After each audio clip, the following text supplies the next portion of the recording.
모두의 한국사 김범석입니다. 자, 이 시간에는 삼국사기는 왜 비판을 받을까라는 제목을 한번 공부를 하고자 합니다. 자, 삼국사기는 우리가 한국사 공부를 할 때 우리나라에서 가장 오래된 그러한 역사책이다 이렇게 배웠죠. 자, 삼국사기는 고려시대 때 김부식이라는 분이 저술을 했던 국가에서 만든 관찬 서적이죠. 그래서 우리나라 최초의 나라에서 만든 그런 관찬으로 지어진 그런 역사책이다 이렇게 우리가 알고 있습니다. 자, 삼국사기 좀 뭐 이렇게 화면에 좀 나오고 있는데요. 국보 322-2호라고 이렇게 이제 지정이 돼 있어요. 고려 인종 23년 1145년 정도 되겠죠. 이때 김부식이 왕명에 의해서 만들었던 책이 바로 삼국사기죠. 자, 이 삼국사기를 지음에 있어서 왜 이 삼국사기가 비판을 받느냐? 이것도 우리가 역사 공부를 하면서 한번 또 이렇게 알아보는 것도 매우 또 흥미로울 것 같아요. 자, 김부식 사진이 나오네요. 뭐 경주 김씨라 그러는데요. 저 역시 경주 김씨입니다. 그 뭐 같은 경주 김씨니까는 조금 뭐 친밀감은 좀 느끼는 있지만은 그냥 느낌 정도일 뿐이죠. 뭐 경주 김씨도 뭐 파가 여러 개가 있잖아요. 그죠?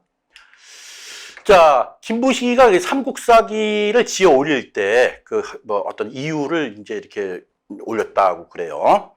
자, 첫 번째 그 이유는 내가 이렇게 삼국사기를 이렇게 지어 올리는 이유는 첫 번째는 우리나라가 참 그 고구려, 백제, 신라 등 그 고대 국가의 그 찬란한 그런 그 오래된 그런 왕조를 가졌던 그런 국가임에도 불구하고 변변치 않은 이거에 대한 그 역사책이 없었다. 없을 리는 없겠죠. 그 전에 이러한 그 고구려, 백제, 신라에 관련된 역사책이 분명히 존재는 했어요. 뭐 예를 들면은 뭐 구삼국지, 뭐 구삼국지 또는 또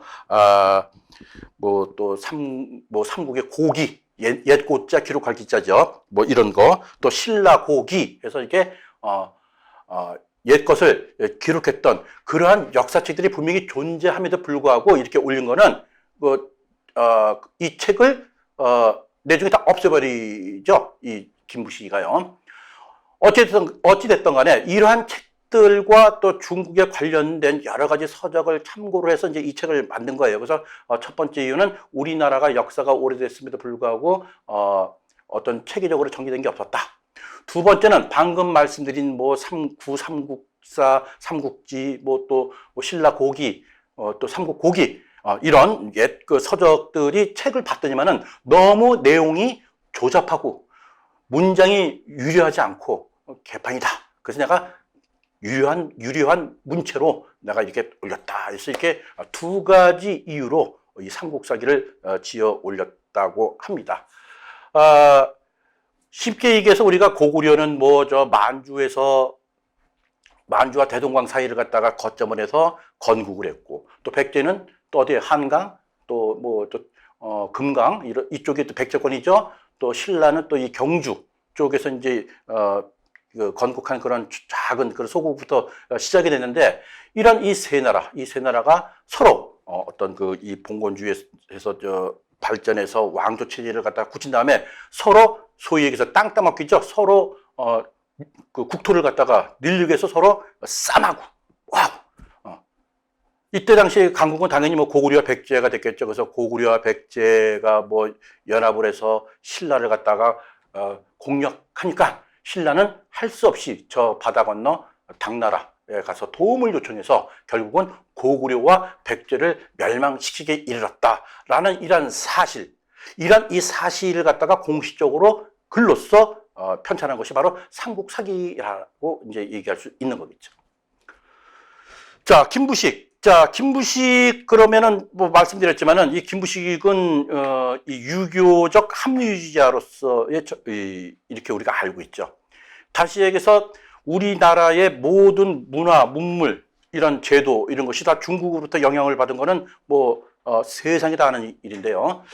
특히 이 유교 이 중국의 어떤 그 4대주의 사상을 갖다가 철저하게 흠모하고 또 중국의 어떤 모든 그 문화를 갖다가 모화 사상이죠, 모화 사상. 중국의 어떤 모든 문화를 갖다가 흠모하고 사모하고 철저하게 이제 배우고 그런 것을 갖다가 모화, 사모할 모, 중국화 이거죠. 이러한 사람이 바로 김부식이었죠. 자, 이 김부식이가 이제 이 소위 얘기해서 활동했던 그 시절은 이때 고려 왕조가 이렇게 그 왕권이 매우 흔들리는 뭐 그런 시절이었죠.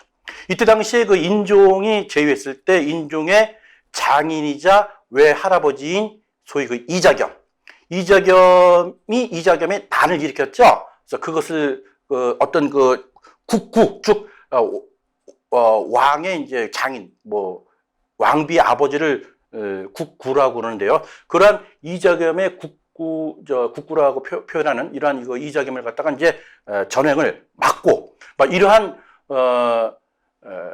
공적을 쌓아서 인종으로부터 더욱더 인정을 받았던 사람이 바로 김부식이었죠. 자, 이 김부식 그러면은 아무래도 그 묘총의 난을 갖다가 빼서는 안 될 것 같아요. 자, 묘총의 난은 뭐죠? 소위 그 묘총, 승려죠. 그래서 이때 당시에 금나라가 이 고려의 어떤 그 4대를 요구하게 되는 거죠. 이때 어떤 자주적인 그런 이 기치를 내세워서 이 묘청이 수도를 갖다가 개경해서 서경으로 옮기자. 서경 천도를 부르짖었죠.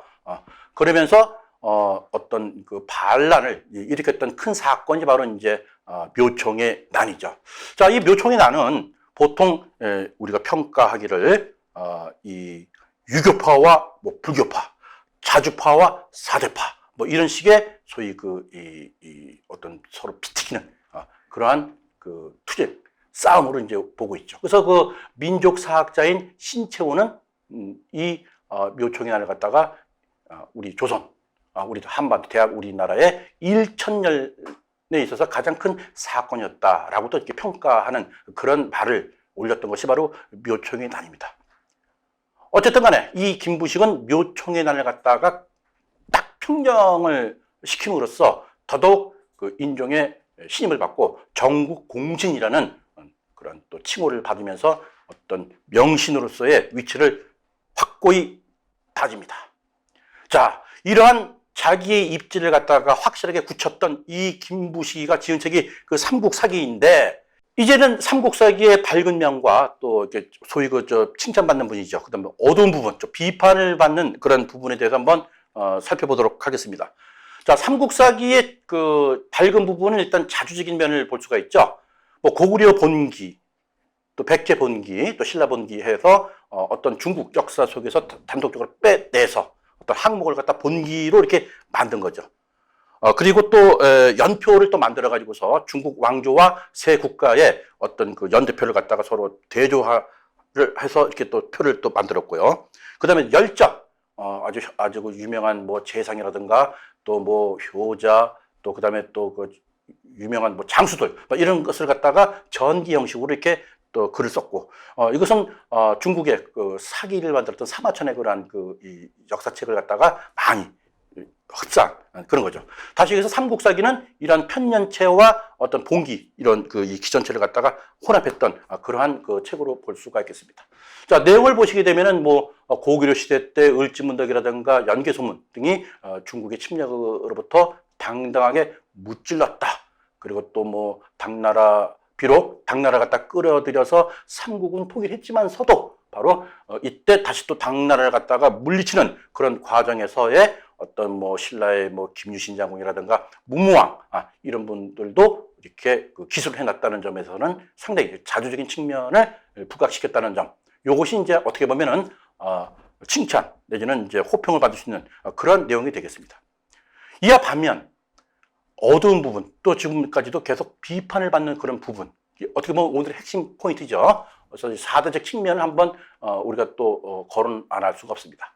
자, 이렇게 김부식이가 삼국사기를 찬수를 했는데, 이 내용을 보게 되면은 우리의 자주적인 민족사적인 입장에서 글을 쓴 게 아니라 그냥 알아서 기는 형식의 글을 썼다. 다시 얘기해서 사도적인 측면이 너무 강했다라는 점이죠. 다시 한번 또 말씀을 드린다면은 앞전에 말씀드렸던 을지문덕 장군, 뭐 연개소문, 문무왕, 김유신 이런 명장들을 갖다가 중국의 당나라를 갖다 물리친 거 이런 내용을 기술을 했지만서도 그 이면에는 그 내용은 유교적인 거에 대해서 우리는 반대를 했다. 그리고 또 내용은 모든 것이 중국은 옳은데 우리가 잘못됐다라는 그러한 논리로 이 글을 쓰게 된 거죠. 다시 얘기해서 우리가 잘못했다라는 것을 부각시킨 면이 있고요. 그 다음에 또 내용을 보게 되면은 특히 이 김부식 같은 경우는 신라의 후예예요. 그러다 보니까는 모든 이 내용이 신라 역사를 갖다가 중심으로 글을 편찬했다. 또한 신라의 역사를 갖다가 중심으로 이렇게 편찬하다 보니까는 고구려 백제의 이런 또 발해 부분도 있죠. 이런 그 나라들의 역사는 상당히 그 비중을 안 두었다. 부각을 안 시켰다. 그러니까 편파적으로 글을 썼다라는 점이 이제 비판을 받고 있는 부분이죠. 그리고 또 이 글 읽다 보면은 어떤 용어의 문제. 뭐 예를 들면 짐이라는 거 다 알고 계시죠? 내가 곧 왕이다. 뭐 그런 뜻인가?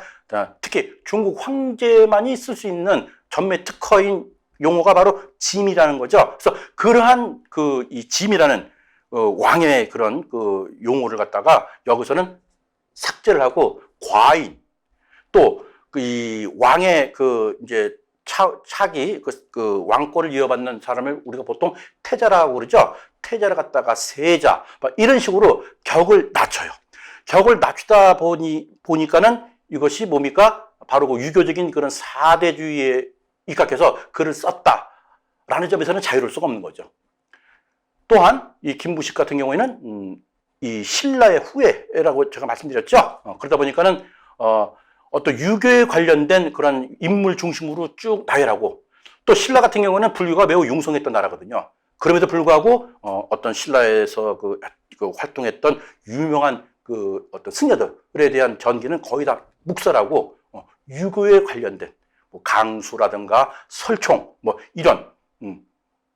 이런 사람들은 부각을 시키고 그다음에 유명한 고승들 이야기는 전부 다 뺀 이런 편파적인 그 글을 편찬해서 이런 부분에서 많은 지금 비판을 받고 있습니다.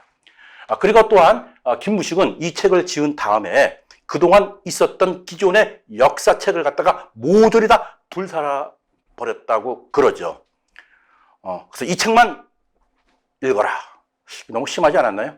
그래서 훗날 우리 민족사학자인 뭐 문일평 또 신채호 이런 역사학자들은 이런 유교적인 이런 이 사대주의를 갖다가 표방했던 이런 김무식은 민족의 반역자다라고 아주 강하게 비판을 하고 있습니다. 이것이 바로 삼국사기가 이 비판을 받는 왜 이렇게 비판을 받는 아주 결정적인 이유가 되겠죠.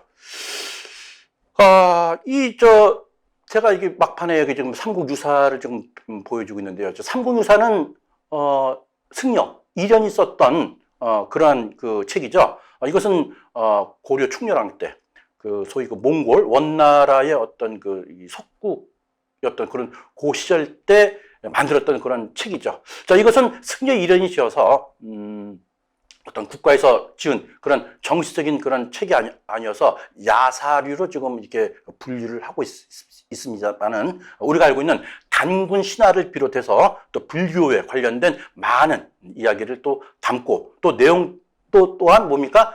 자주적인 그런 글로서 이 책을 만들었습니다.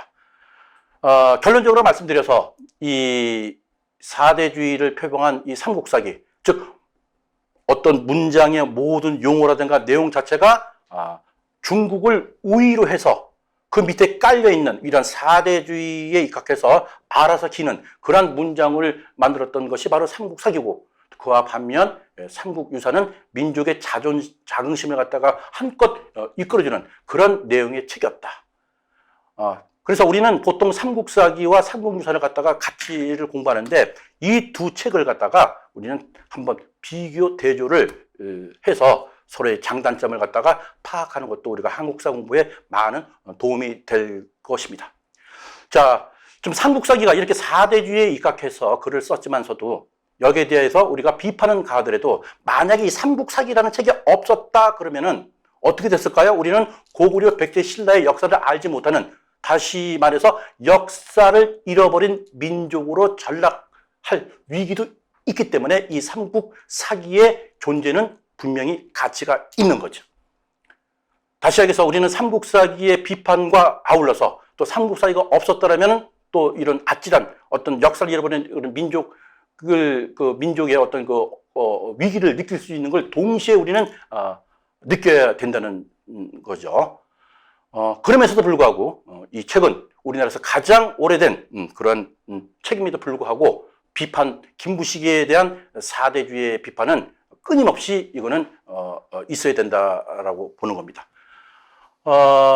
이러한 이 김부식의 삼국사기의 책이 결국은 그러한 유교적인 영향으로 뒷날 조선 500년 있었죠. 이것도 결국은 중국의 사대주의에 입각한 그러한 생활로 접어들인 그런 영향을 주었다라고 감히 말씀을 드립니다. 자, 모대한국사 김범석이었습니다.